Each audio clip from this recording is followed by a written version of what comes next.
Good morning class 6, welcome to your maths class. आज हम start करने वाले हैं अपना new chapter which is chapter number 13, angles and their measurement. देखिए बच्चों, एक कॉमन पॉइंट से अगर दो आर्म्स जुड़ी हुई होती हैं, है ना, तो वो दोनों मिलकर एंगल फॉर्म करती हैं। Each pair of arm forms an angle at its joint. तो जहाँ पर ये जॉइंट होती हैं वहाँ पर एक एंगल फॉर्म होता है।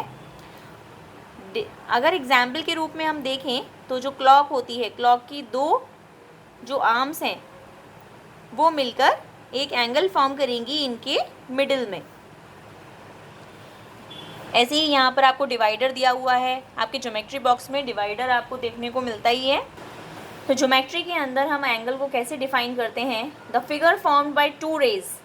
तो दो रेज से जो फिगर बनती है with the same initial points, और उन रेज का जो इनिशियल पॉइंट है वो सेम होना चाहिए, है ना, तो वो फिगर बनती है एंगल।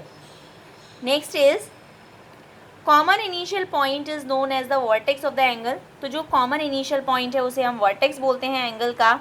और the rays forming the angles, और जो रेज एंगल को फॉर्म कर रही हैं वो कहलाती हैं आर्म या फिर एंगल की साइड्स।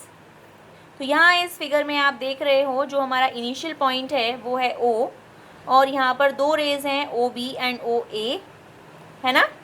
तो इन दोनों रेज के मिडिल में O पर हमारा एक एंगल फॉर्म हो रहा है जिसे हम बोलेंगे एंगल AOB या फिर एंगल BOA, या सिंपली इसे एंगल O के नाम से भी हम डिनोट कर सकते हैं। When there are more than one angle in a figure, और जब एक किसी फिगर में एक से ज़्यादा एंगल्स होते हैं, we label them 1 2 3, हम इसे एंगल 1 2 3 और इस तरीके से भी हम डिनोट कर सकते हैं जैसे आपको फिगर दे रखी है। तो एंगल CBA को इन्होंने एंगल 1 डिनोट किया है और एंगल BAD को इन्होंने एंगल 2 से डिनोट किया है। Now two line segments with common initial point also form an angle। दो लाइन सेगमेंट्स भी हमारे एंगल फॉर्म कर सकते हैं। वहाँ पर हमने रेस सीखी थी, यहाँ पे हम दो लाइन सेगमेंट्स जिनका कॉमन इनिशियल पॉइंट हो उनसे भी एंगल फॉर्म हो जाता है, ये इन्होंने बताया है। Now interior and exterior of a angle. तो all those points which lie inside the angle, तो सारे पॉइंट्स जो इनसाइड द एंगल हैं वो कहलाते हैं इंटीरियर ऑफ एंगल, और ऐसे पॉइंट्स जो आउटसाइड द एंगल हैं वो कहलाते हैं एक्सटीरियर, और ऐसे पॉइंट्स जो आर्म्स पर हैं वो कहलाएंगे lie on the angle, points which lie on the angle. तो नेक्स्ट आपकी एक्सरसाइज शुरू हो जाती है। I will send you the PDF, you will do it by yourself, and if you want any assistance you can take it from your PDF. Now magnitude of an angle and its measurement। देखो बच्चों, angle as rotation of a ray, यहाँ पर आपको क्या बताया गया है, ध्यान से देखिए। Suppose a ray after starting from its initial position OA, suppose करिए कि कोई रे है जो OA से है और वहाँ से स्टार्ट हो रही है from the point O and take it the final position OB, और OA से स्टार्ट होकर वो OB तक जा रही है। Then we see that an angle AOB has been described by rotating ray with O vertex and OA and OB as its arm. तो यहाँ पर वही चीज़ कही गई है कि अगर कोई इस तरीके से मान लीजिए आपके पास है और आप इसे यहाँ से स्टार्ट करके इस पॉइंट तक ले जा रहे हैं, तो यहाँ पे आपने इसको एक नाम दे दिया OA, और यहाँ पर मान लीजिए OB। तो OA और OB के बीच में इनिशियल पॉइंट्स तो सेम रहा और उसके बीच में आपकी एक एंगल फॉर्म हो गई। Magnitude of an angle is the amount of rotation through which one of the arm must be rotated about the vertex to bring it to the position of the other. तो magnitude क्या हो गया कि हमने कितना इसको rotate किया, अपनी जो रे है उसको कितना रोटेट कर कर दूसरी पोजीशन तक पहुंचाया। कंपेयरिंग टू एंगल्स, तो दो एंगल्स का कंपैरिजन कैसे किया जाता है, यहाँ पर देखिए आपको दिख रहा है एंगल 1 जो है एंगल 2 से ज़्यादा दिख रहा है ना। तो वो हमने कैसे पता कर सकते हैं, if the magnitude of angle 1, अगर इसका मैग्नीट्यूड किसका, एंगल 1 का मैग्नीट्यूड एंगल 2 के मैग्नीट्यूड से ज़्यादा है, इन दैट केस हम कह सकते हैं एंगल 1 बड़ा है। In other words we say that angle 2 angle 1 से छोटा है। कंपैरिजन बाय इंस्पेक्शन, तो कंपैरिजन इंस्पेक्शन के द्वारा।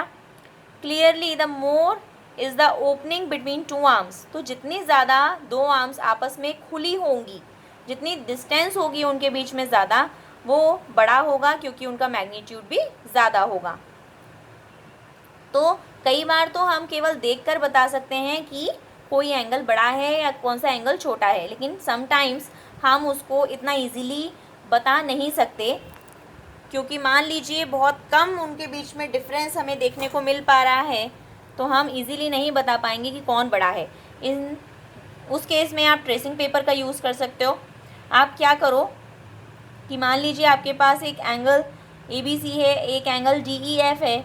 हम क्या कर रहे हैं, ट्रेस पेपर पे हमने एक angle, we place a tracing paper on one of the angle से DEF हमने इसको ड्रॉ कर लिया ट्रेस पेपर पे, है ना, और फिर उस ट्रेस पेपर को हमने इस एंगल के ऊपर प्लेस किया और उसमें हमने एक आर्म के ऊपर दूसरी आर्म प्लेस कर दी।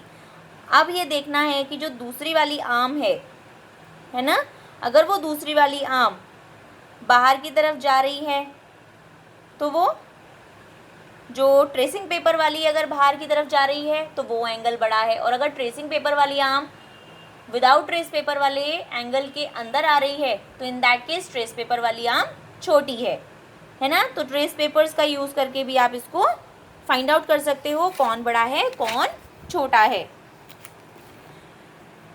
नेक्स्ट है units of measuring an angle.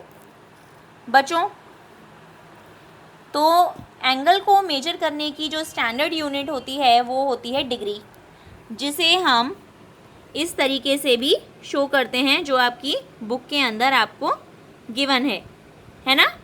यहाँ पे आपको 0 दिख रहा है जो एकोस्ट्रॉफी में बंद है ना, तो इसे बोला जाता है degree. Now next, right angle क्या होते हैं।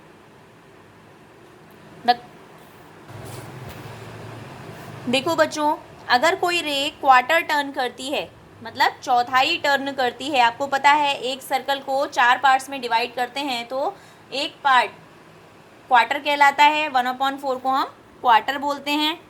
तो यहाँ पर वही चीज़ दिखाई है, हमारी ओ है, रे है, उसको क्वार्टरली टर्न किया है, तो जो एंगल फॉर्म होगा वो 90 डिग्री एंगल फॉर्म होगा, जिसे हम राइट एंगल बोलते हैं।